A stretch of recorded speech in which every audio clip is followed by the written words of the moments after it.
ایک بندہ عظمت قتل ہوا اور شروع میں ہمیں ایک بوری بند لاش ملی ملت پارک کے ایریا سے، اور لاش کا چہرہ مسخ شدہ تھا، اور سب سے پہلے انہوں نے جو مرڈر اس کو کیا وہ چھری سے اس کا گلا کاٹا، اور کاٹنے میں جاوید مسیح نے چھری چلائی اور باقیوں نے اس کو پکڑا تاکہ مزاحمت نہ ہو، شور نہ ہو، اور اس کے بعد انہوں نے اس کی جو لاش ہے اس کو جلایا۔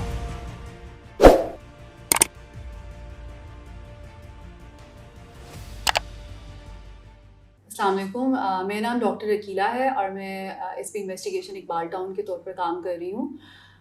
ملت پارک کا ایک اچھا بلائنڈ مرڈر میری ٹیم نے ٹریس کیا اور اس پر میں بات کرنا چاہوں گی۔ ایک بندہ عظمت قتل ہوا اور شروع میں ہمیں ایک بوری بند لاش ملی ملت پارک کے ایریا سے، اور لاش کا چہرہ مسخ شدہ تھا، آئیڈینٹیفیکیشن پاسبل نہیں تھی، اور لاش ٹائڈ اپ تھی۔ جب یہ باڈی ملی تو ہم نے اس کے سب سے پہلے تو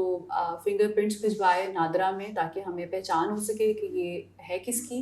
ساتھ میں ہم نے چیک کیا کہ کوئی گرد و نواح کے علاقوں میں، تھانوں میں کوئی پرچے اس طرح کے اغوا کے اس ایج کے آدمی کے ہوئے ہوئے ہیں، اور اس کے ساتھ ساتھ ہم نے ٹریک کیا کہ آخر یہ لاش کتنی دیر سے یہاں پڑی ہوئی ہے، اس کو کون چھوڑنے آیا اور کیسے یہ یہاں پہنچی۔ جب ہم نے کیمراز کی مدد لی تو پتہ چلا کہ ایک رکشے میں 3 آدمی آتے ہیں اور اس بوری کو یہاں پھینک کے چلے گئے۔ رکشہ ہم نے ٹریک کیا اور مین وائل جو اس کے ہم نے فنگر پرنٹس بھجوائے تھے اس کا رزلٹ آ گیا، اور بندے کی جو شناخت ہے وہ عظمت کے نام سے ہوئی۔ فردر اس کو ہم جدید اپنی ٹیکنالوجی یوز کرتے ہوئے ہم نے چیک کیا کہ عظمت کے کیا ویئر اباؤٹس ہیں، اس کی فیملی میں کون کون ہے، اس کے نام پر کتنی سمز ایشوڈ ہیں، اور اس کا نمبر آخری بار کہاں چلا۔ جب یہ ساری ڈیٹیلز ہم نے لیں تو پتہ چلا کہ عظمت کی شادی جو ہے وہ لاہور میں ہی ہوئی، اور وہ شیرا کوٹ کے علاقے میں اس کی بیوی رہائشی تھی، اور انہوں نے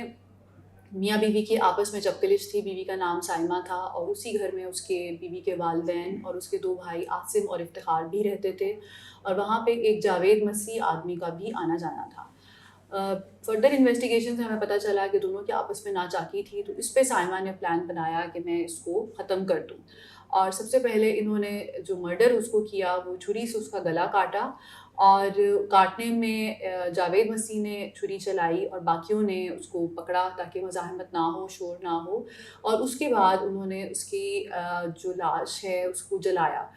تو پیٹرول کی بوتل جس سے لاش کو جلایا گیا وہ بھی ہم نے برآمد کر لی، وہ چھری بھی برآمد کر لی، اور وہ کپڑے بھی برآمد کر لیے جن کپڑوں میں انہوں نے اس کو قتل کیا، اور بعد میں جاوید کے ہی رکشے پہ اس کو بوری میں بند کر کے انہوں نے ملت پارک کے ایریا میں بھیجا۔ یہ بالکل بلائنڈ کیس تھا، اور اس پہ اس وقت جو انچارج تھا سب انسپیکٹر حسنین، اس نے بہت اچھا کام کیا، اس کی ٹیم نے بڑی محنت اس پہ کی، اور یوں ہم اس کو ٹریس کرنے میں کامیاب ہوئے۔ نہیں، کیونکہ اس نے خود ہی مرڈر کیا تھا تو کوئی کیس اس طرح کا مسنگ کا ہمیں نہیں ملا۔ یہ اسی مہینے ہو گیا تھا ٹریس، کیونکہ اس سے ہمیں نادرا سے بڑی اچھی ہیلپ ملی، کیونکہ فنگر پرنٹس کا رزلٹ تھوڑا جلدی آ گیا اور ہمیں بندے کی پہچان ہو گئی۔ جب آئیڈینٹیفائی ہو گیا تو پھر ہمارے لیے آسان ہو گیا اس کو چیک کرنا۔ ان کی آپس میں لڑائی تھی، جو بیوی سائمہ ہے اس کی میاں کے ساتھ بنتی نہیں تھی، تو وہ بیوی اس کو منانے ہی آیا تھا، پیچھے وہ کسی گاؤں سے اس کا تعلق ہے،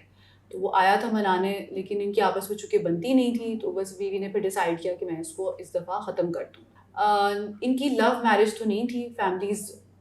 کے تھرو شادی ہوئی تھی، اور بیوی نے یہ بات اپنے خاندان والوں سے بھی شیئر کی ہوئی تھی، کیونکہ اس قتل میں اس کے 2 بھائی بھی ملوث ہیں، عاصم اور افتخار، تو یہ چیز تھی ان کی فیملی میں تھی کہ ہماری اس سے نہیں بنتی تو اس کو ہم نے ختم کرنا ہے۔ وہ یہی کہے تھے کہ بہن کی سپورٹ میں، ہماری بہن کو تنگ کرتا تھا۔ پلاننگ انہوں نے جب وہ آیا ہے اسی وقت انہوں نے ڈیسائیڈ کیا کہ آج ہم اس کو ماریں گے، یہ نہیں تھا کہ بہت پہلے سے۔ تو چیزیں جو استعمال ہوئی، جو چھری استعمال ہوئی وہ بھی گھر میں پڑی ہوئی تھی،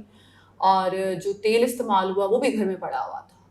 تو گھر والی چیزوں سے انہوں نے اسی وقت ڈیسائیڈ کیا کہ اس کو ہم آج ختم کرتے ہیں۔ تھوڑا بہت اس کے پاس اس دن کیش بھی تھا، تو مے بی ایک ریزن یہ بھی ہو سکتی ہے کہ انہوں نے دیکھا ہو کہ آج اس کے پاس کیش بھی ہے تو اس کو آج ہی ہم ختم کر لیں۔ کچھ 60-70 ہزار روپیہ تھا، جو کہ اس کو اپنی زمینوں کی انکم سے آیا تھا۔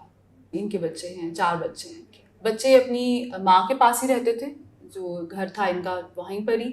اور باپ آتا جاتا رہتا تھا کیونکہ لڑائیاں چلتی رہتی تھیں آپس میں، اور بچے ابھی اس وقت تو اپنی نانا نانی کے پاس ہیں۔ اس پہ میں کمنٹ نہیں کر سکتی کیونکہ ان کے گھر آنا جانا تو اس جاوید مسیح کا بھی تھا، جو کہ ان کا کوئی ریلیٹیو نہیں ہے، لیکن اب افیئر تھا یا ویسے جان پہچان تھی، اس کے بارے میں کچھ کہا نہیں جا سکتا۔ پورے مرڈر کو اس نے پلان کیا ان کے ساتھ. ان کے گھر میں اس کی بہت انٹرفیئرنس تھی. اسی کے رکشے پر باڈی ٹرانسفر ہوئی ہے جہاں سے ہمیں ملی, اور پورے قتل میں وہ ساتھ تھا. اس کی ایفیلیشن تھی اس فیملی کے ساتھ. رشتہ نہیں, آلریڈی میرڈ ہے وہ, اس کے اپنے بچے ہیں, الگ فیملی ہے اس کی, لیکن اس کی ایفیلیشن تھی. قتل انہوں نے رات کو کیا ہے, اور رات پوری وہ باڈی اس گھر میں پڑی رہی ہے. اور جو انہوں نے باڈی ٹرانسفر کی ہے جہاں سے ہمیں ملی ہے بوری میں ڈال کے, وہ صبح کے ٹائم, ارلی مارننگ, صبح 6 سے 7 کے بیچ میں. باڈی باندھی ہوئی تھی, انہوں نے رسیوں کے ساتھ اس کو باندھ کے چھوٹا کیا ہوا تھا, اور چہرہ پورا مسخ تھا اس کا. ٹکڑے نہیں تھے اس کے باڈی کے, لیکن باڈی بندھی ہوئی تھی.